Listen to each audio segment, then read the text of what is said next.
नमस्कार good morning everyone Odia news channel रे आपण माननकु स्वागत जणाउछि। जदि न्यूज गुडिको आपण माननकु भलो लागुथाय ताहाले भिडियोटी को गोटिए लाइक करी चैनल को सब्सक्राइब करी दियंतु।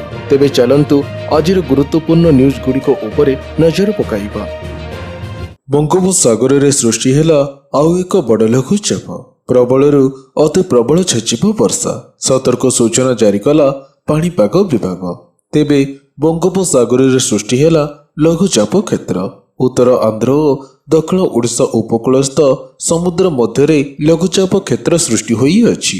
24 घंटार यह अधिक घनीभूत होई अवपातर रूप नेबार संभावना मध्य रही अछि। यार प्रभाव रे 20 तारिख जाए प्रबल वर्षार संभावना मध्य रही अछि। आज और काली पई अति प्रबल वर्षा नहीं पाणीपाग विभाग पक्षरु सतर्क सूचना जारी करा जाई अछि। राज्यर दक्षिण पश्चिम मौसुमी वायु सक्रिय थिबार विभिन्न अंचल वर्षा हेउअछि। भुवनेश्वर सहित कटक, ढेंकानाल, रायगढ़, मयूरभंज, पुरी एवं बालेश्वर आदि जिला गुड़िकरे वर्षा मध्य होइअछि। आसंता 24 घंटा मध्य कोरापुट एवं मालकानगिरी जिले में बिजुली घड़घड़ी सहित प्रबल वर्षा एवं घंटा प्रति 30 रु 40 किलोमीटर बेगरे पवन बहिबार संभावना मध्य रही। मयूरभंज, केन्दुझर, सुंदरगढ़, बालेश्वर, भद्रक, जाजपुर, केन्द्रापड़ा, कटक, पुरी, जगतसिंहपुर, खोर्धा, नयागड़ा, गंजाम, गजपति, सुवर्णपुर, बौद्ध, नुआपड़ा, बलांगीर, कलाहांडी, कंधमाल, नवरंगपुर एवं रायगढ़ जिला को वज्रपात सहित वर्षा नहीं सतर्क सूचना जारी करा जाई अछि। परवर्ती खबरटी हेला प्रधानमंत्री विकसित भारत रोजगार योजनार हेला आरंभ।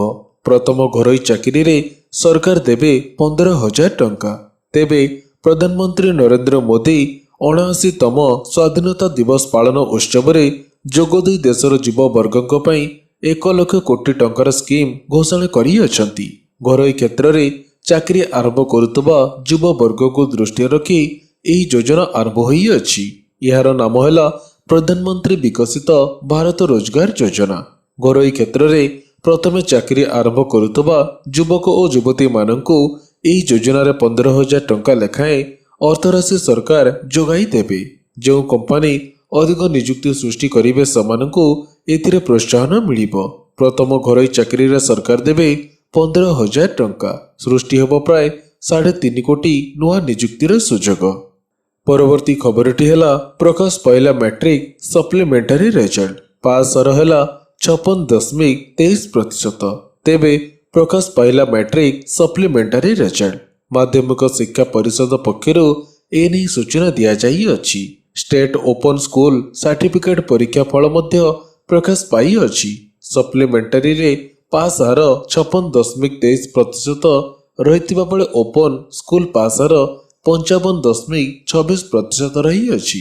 सप्लीमेंटारी परीक्षा रे मोर 3,457 जन परीक्षार्थी परीक्षा देइतिबा बेले 1,944 जन कृत कार्य होई अछंती। सेहिपरि ओपन स्कूल रे 10,809 जन परीक्षा देइतिबा बेले 5,973 जन पास करी अछंती। बोर्ड कार्यालय रे मध्याह्न 12:30 रे उभय फलाफल प्रकाश करा मते जाइथिला। यह छडा छात्र छात्री माने www.bscodisha.ac.in रे निजर रिजल्ट चेक मधि करी परिबे। परवर्ती खबरटी हला जनधन अकाउंट गुड़िकर पुणी हेब ई-केवाईसी। प्रस्तुत रखंतु एही डॉक्यूमेंट। तेबे देश रे 55 कोटी रु अधिक जनधन बैंक अकाउंट अछि। जनधन अकाउंट साधारण लोकंक पई बैंक सेवा सहित जोड़ी हेबार सबुठार सहज उपाय साजी अछि। कोटी कोटी लोक एही अकाउंट सहायता रे संचय करिबा एवं सरकारी योजनार लाभ उठाइबा आरंभ करी अछंती। किंतु अकाउंट को चालू रखिबा एवं सुविधार लाभ पाइबा पई किछि औपचारिकता पूर्ण करिबाकू पड़िबो। एही प्रक्रियार गोटिए पदक्षेप हेउछि पुनः केवाईसी, जेउतरे ग्राहक माननकू सेमानकर गुरुत्वपूर्ण डॉक्यूमेंट गुड़िकू पुणी थरे दाखल करिबाकू पड़िबो। यदि एही काम समय मध्य न करा जाय तेबे अकाउंट सह जड़ित सुविधा प्रभावित मध्य होई पारे। तेबे भारतीय रिजर्व बैंक अर्थात आरबीआई जनधन योजनार 10 वर्ष पूर्ण अवसर रे एक नूतन सूचना जारी करी अछि। 1 जुलाई रु 30 सेप्टेम्बर 2025 पर्यंत पंचायत स्तर में समस्त जनधन एकाउंट धारींकर केवाईसी ପାଇଁ शिविर आयोजन କରାଯାଇଛି। परवर्ती खबरटी है चाषी पंजीकरण है सरल वंशानुक्रमिक प्रमाणपत्र बदल सेल्फ डिक्लेरेशन दे करें रजिस्ट्रेशन। तेबे चाषी पंजीकरण है सहज। खरीफ ऋतु चाषी पंजीकरण को सरलीकरण करियछंती राज्य सरकार। एणिकी आउ देबाकू पड़िबो नाही वंशानुक्रमिक प्रमाणपत्र बा लीगल हेयर सर्टिफिकेट। राज्य निरीक्षक ठारू रिपोर्ट आनिबाकू पड़िबो नाही। निजस्व घोषणा पत्र बा सेल्फ डिक्लेरेशन फॉर्म रे चाषी माने पंजीकरण करि पारिबे। जणे भी योग्य चाषी एमएसपी रु वंचित हेबे नाही। एने खाद्य जोगाण एवं खाउटी कल्याण विभाग पक्षरु समस्त जिलापाल मानकु चिठी जोगे अवगत करा जाई अछि। परवर्ती खबरटी है छात्र छात्री मानक पय आसिला बड़ खुशी खबर। 10 लाख जा मिलिबो एजुकेशन लोन। तेबे टंका टेंशन हैला शेष। केंद्र सरकार देशर लक्ष लक्ष आशायी छात्र छात्री मानक पय एक बड़ आश्वस्तिकर घोषणा करि अछंती। एबे आर्थिक संकट जोगु पाठ पढ़ारे बाधा सृष्टि करुतबा छात्र छात्री माने प्रधानमंत्री विद्यालक्ष्मी योजना अधीन रे 10 लाख टंका पर्यंत शिक्षा ऋण नहीं पारिबे। एही निष्पत्ति सेही युवक मानक पय एक सुवर्ण सुजोग जो माने उच्च शिक्षार स्वप्न देखंती। सरकार एही योजनार परिचालना पय बजेट मध्य स्थिर करि अछंती। यार उद्देश्य हेउछि आर्थिक दृष्टि दुर्बल किंतु प्रतिभावान छात्र छात्री मानकु सेमानकर पाठपढ़ा समाप्त करिबार सुजोग देबा। एही योजना अधीन रे छात्र छात्री माने केवल भारतर प्रतिष्ठित कॉलेज रे नहे बरं विदेशर उच्च मानर प्रतिष्ठान रे मध्य पाठ पढ़ी पारिबे। सबुठारु गुरुत्वपूर्ण कथा हेउछि ऋण पय कोनोसी ग्यारेंटर आवश्यक हेबो नाही। देशर प्राय 39 जातीयकरण बैंक एही योजना सहित जड़ित अटंती। केंद्र सरकार 7.5 लाख टंका पर्यंत ऋण उपरे 75% पर्यंत क्रेडिट ग्यारंटी देबे जहाँ बैंक गुड़िको ऋण देबार आत्मविश्वास देव एवं छात्र छात्री माने ऋण नेबा सहज हेबो। परवर्ती खबरटी है एसबीआई कला बड़ घोषणा 5000 रु अधिक पदवी रे हेबो नियुक्ति। तेबे देशर सर्वबृहत सरकारी bank state bank of India युवपीढ़ी को एक सुवर्ण सुजोग देई अछि। बैंक जूनियर एसोसिएट पई 5583 पदवी पई नियुक्ति घोषणा करी अछि। एही पदवी पई आवेदन प्रक्रिया अगस्त 6 रु आरंभ होई अछि एवं अगस्त 26 तारिख राति 12टा पर्यंत चलिबो। अर्थात प्रार्थी मानक पाखरे प्राय 3 सप्ताहर समय अछि। एही पदवी पई प्रार्थीक पई स्नातक हेबा बाध्यतामूलक। या सहित सर्वनिम्न बयस 20 वर्ष एवं सर्वाधिक बयस 28 वर्ष धार्य करा जाई अछि। अर्थात जदि आपणकर बयस 20 रु 28 वर्ष मध्य अटे एवं आपण स्नातक समाप्त करी अछंती तेबे आपण एही नियुक्ति रे आवेदन करि परिबे।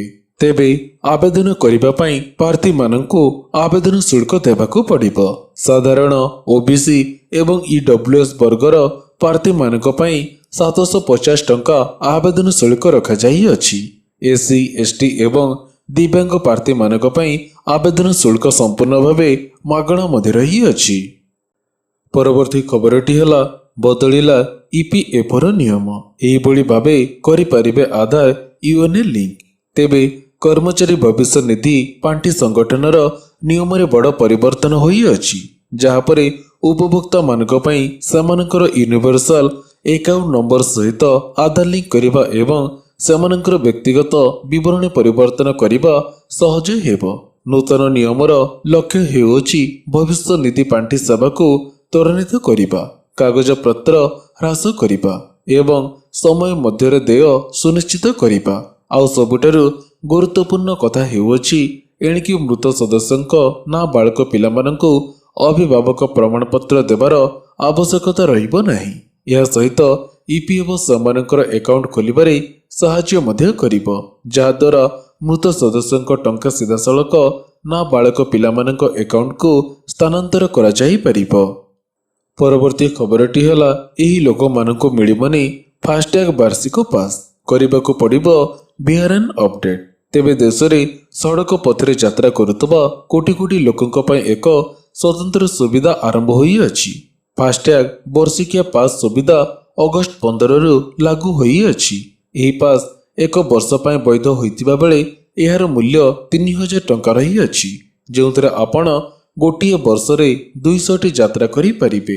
ଅର୍ଥାତ୍ ଏହି ପାସ୍ ସହିତ ପ୍ରତ୍ୟେକ ଟୋଲ୍ ପାଇଁ ଆପଣଙ୍କୁ କେବଳ 15 ଟଙ୍କା ଦେବାକୁ ପଡ଼ିବ।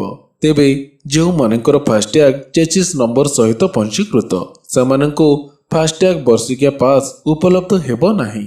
IHMCL ଅନୁଯାୟୀ ଚେସିସ୍ ନମ୍ବର ସହିତ ପଞ୍ଜୀକୃତ ଗାଡ଼ି ପାଇଁ ବର୍ଷିକିଆ ପାସ୍ ଜାରି କରାଯାଇପାରିବ ନାହିଁ।